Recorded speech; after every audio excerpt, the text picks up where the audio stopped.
summers, but his cheeks redden anyway. "It's not like you to sleep so long," he says, and I hear worry in his voice.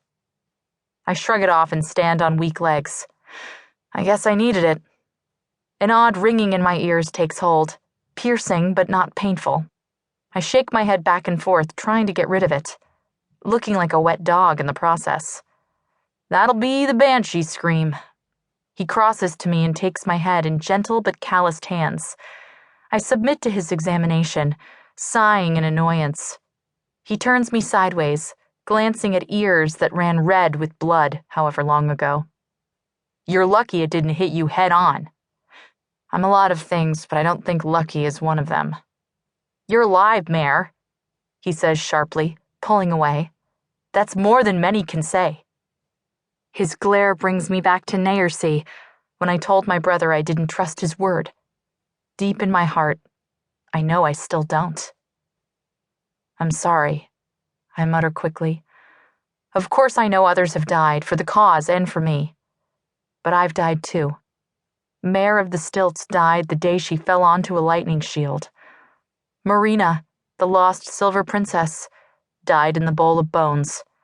And I don't know what new person opened her eyes on the undertrain. I only know what she has been and what she has lost, and the weight of it is almost crushing. Are you going to tell me where we're going, or is that another secret?" I try to keep the bitterness from my voice, but fail miserably. Killorn is polite enough to ignore it and leans back against the door.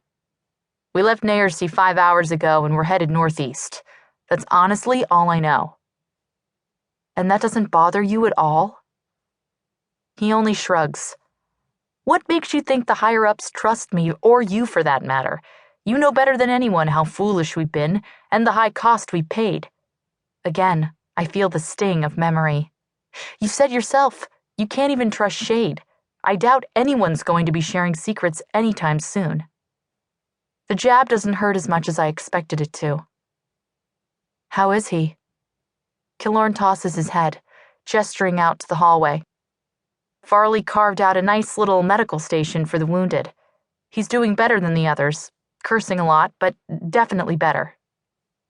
His green eyes darken a bit, and he turns his gaze away. "His leg," I drew in a startled breath. "Infected?" At home in the Stilts, infection was as bad as a severed arm. We didn't have much medicine, and once the blood went bad, all you could do was keep chopping, hoping to outrun fever and blackened veins. To my relief, Killorn shakes his head. "No, Farley dosed him good. And the Silvers fight with clean bullets, so that's big of them." He laughs darkly, expecting me to join him. Instead, I shiver. The air is so cold down here. But he'll definitely be limping for a while.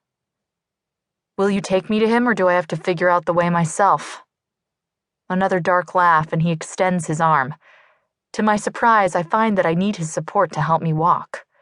Naersea and the Bowl of Bones have certainly taken their toll. Mersive. That's what Killorn calls the strange underwater boat. How it manages to sail beneath the ocean is beyond both of us, though I'm sure Cal will figure it out. He's next on my list. I'll find him after I make sure my brother is still breathing.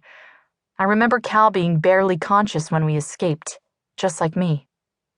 But I don't suppose Farley will set him up in the medical station, not with injured guardsmen all around. There's too much bad blood, and no one wants an inferno in a sealed metal tube. The banshee's scream still rings in my head, a dull whine that I try to ignore. And with every step, I learn about new aches and bruises. Killorn notes my every wince and slows his pace, allowing me to lean on his arm. He ignores his own wounds, deep cuts hidden beneath yet another set of fresh bandages. He always had battered hands, bruised and cut from fishing hooks and rope, but they were familiar wounds. They meant he was safe, employed, free from conscription. If not for one dead fishmaster, little scars would be his only burden. Once that thought would have made me sad. Now I feel only rage. The main passage of the Mersive is long but narrow, divided by several metal doors with thick hinges and pressurized seals.